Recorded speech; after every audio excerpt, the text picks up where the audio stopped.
लक्ष्मी जयंती धन और समृद्धि की देवी माता लक्ष्मी को प्रसन्न करने का एक बहुत ही महत्वपूर्ण दिन होता है। उत्तर भारतीय राज्यों की तुलना में दक्षिण भारतीय राज्यों में लक्ष्मी जयंती बहुत ही धूमधाम से मनाई जाती है। हिंदू पंचांग के अनुसार प्रत्येक वर्ष फाल्गुन मास की पूर्णिमा तिथि को लक्ष्मी जयंती अर्थात माता लक्ष्मी का प्राकट्य उत्सव मनाया जाता है। मान्यता है कि इसी दिन समुद्र मंथन से माता लक्ष्मी का प्राकट्य हुआ था। भक्तगण इस दिन बहुत ही श्रद्धा के संग माता लक्ष्मी का पूजन अर्चन करते हैं और उनका प्राकट्य उत्सव मनाते हैं। फाल्गुन पूर्णिमा को मदन पूर्णिमा और बसंत पूर्णिमा भी कहा जाता है। इस दिन होली का पर्व मनाया जाता है और इस दिन चैतन्य महाप्रभु की जयंती भी मनाई जाती है। नमस्कार दोस्तों, मैं पूनम पांडे आप सभी लोगों का शक्ति कुंज चैनल पे बहुत बहुत स्वागत करती हूँ।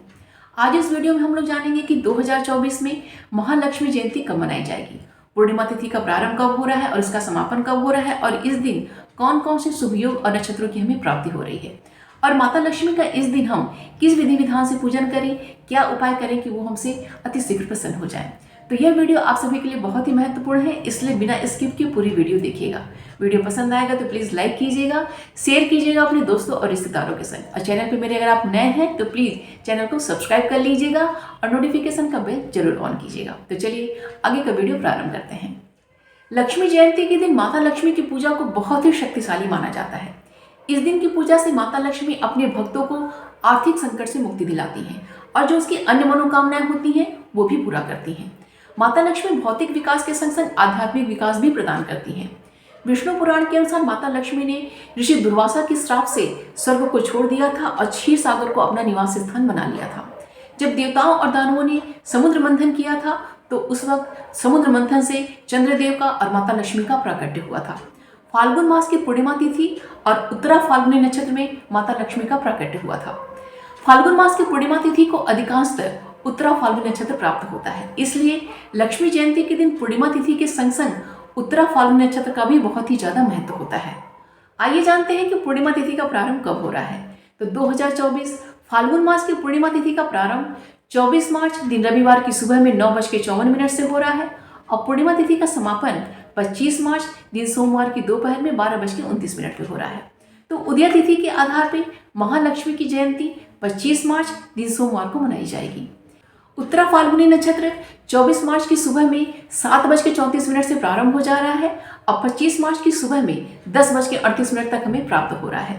25 मार्च को वृद्धि योग और ध्रुव योग में प्राप्त हो रहा है। महालक्ष्मी जयंती के दिन माता लक्ष्मी का पूजन ब्रह्म मुहूर्त से ही प्रारंभ हो जाता है। तो इस दिन प्रातःकालीन पूजा का जो मुहूर्त है वो सुबह में 4:22 से लेकर सुबह में 7:39 तक है।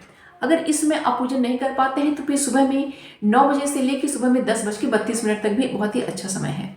अगर इन दोनों समय में आप पूजा नहीं कर पाते तो फिर आप अभिजीत मुहूर्त में भी आप पूजा कर सकते हैं। तो इस दिन अभिजीत मुहूर्त का जो समय है वो दोपहर में 11:39 से लेकर दोपहर में 12:28 तक है। वैसे तो आपको इन तीनों समयों में ही अपना पूजा संपन्न कर लेना चाहिए, लेकिन अगर किन्हीं कारणों से आप पूजा अपना नहीं कर पाते हैं तो फिर संध्याकालीन का जो समय है, पूजा का जो शुभ मुहूर्त है वो शाम में 4:40 से लेकर शाम में 7:28 तक है। लक्ष्मी जयंती के दिन हम सभी लोगों को माता लक्ष्मी का पूजन बहुत ही अच्छे से संपन्न करना चाहिए। इस दिन ब्रह्म मुहूर्त में ही कलश की स्थापना कर लेनी चाहिए और अखंड दीपक प्रज्वलित कर देना चाहिए। और ये अखंड दीपक आपका 25 मार्च की सुबह से जलना प्रारंभ होकर 26 मार्च की सुबह तक वो जलना चाहिए। और इसके बाद चौकी पे आपके पास जो भी उपलब्ध है, अगर श्रीयंत्र है तो श्रीयंत्र को स्थापित कीजिए, फोटो है माता लक्ष्मी की तो फोटो रखिए, और शंख है तो शंख भी रखिए, क्योंकि लक्ष्मी की पूजा में शंख की पूजा का भी बहुत ही ज़्यादा महत्व होता है।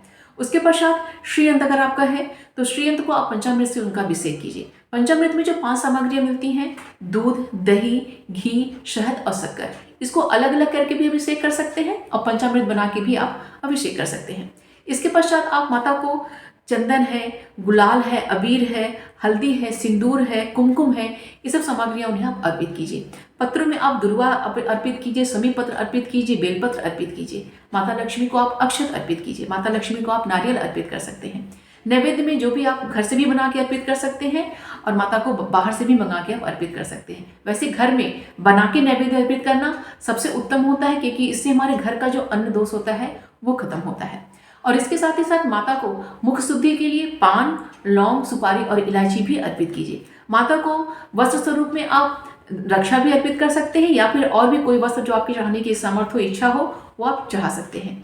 कहने का तात्पर्य देखिए ये होता है कि लक्ष्मी पूजा अपनी सामर्थ्य के अकॉर्डिंग जो है अच्छे से अच्छा संपन्न करना चाहिए। जितनी आपकी सामर्थ्य है उसके अनुसार आप पूजन अर्पित कीजिए। उसके पश्चात धूप दीप दिखाइए, उनका आरती कीजिए।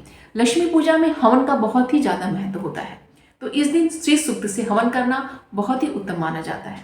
तो आप इस दिन अगर आपके पास समय है तो आप 16 पाठ श्री सूक्त का कीजिए, उसके पश्चात एक पाठ से आप हवन कर दीजिए। अगर इतना समय नहीं है कि 16 पाठ करिए तो कम से कम अपने सामर्थ्य के अनुसार कम से कम 3 है 6 है, ज़्यादा से ज़्यादा कोशिश करिए कि श्री सूक्त का पाठ करिए और एक पाठ से आप हवन कर लीजिए। और इस दिन माता लक्ष्मी की सहस्त्र नामावली का पाठ कीजिए। अगर सहस्त्र नामावली का पाठ आप कर लेते हैं तब तो बहुत अच्छा है, उसके बाद आपको लक्ष्मी चालीसा और वगैरह पढ़ने की आवश्यकता उतनी नहीं है। लेकिन अगर आप लक्ष्मी सहस्त्र नामावली का पाठ नहीं करते हैं तो फिर आप लक्ष्मी चालीसा का पाठ कीजिए, माता लक्ष्मी के 108 नाम का पाठ कीजिए, लक्ष्मी अष्टक का पाठ कीजिए। माता लक्ष्मी के और भी बहुत अच्छे अच्छे स्तोत्र हैं, कनकधारा स्तोत्र है, इन सब का भी आप पाठ कर सकते हैं। फाल्गुन मास की पूर्णिमा तिथि बहुत ही ऊर्जावान तिथि होती है, तो इस दिन हम सभी लोगों को माता लक्ष्मी का पूजन अर्चन बहुत ही अच्छे से संपन्न करना चाहिए। उम्मीद करती हूँ कि यह वीडियो आप सभी के लिए बहुत ही उपयोगी होगा। आप सभी लोगों को महालक्ष्मी जयंती की और होली पर्व की अनंत शुभकामनाएं। महालक्ष्मी की कृपा दृष्टि हम सभी पर बनी रहे, यही मंगल कामना है। तो मिलते हैं अगले वीडियो में। अपना और अपनों का ख्याल रखिएगा। नमस्कार।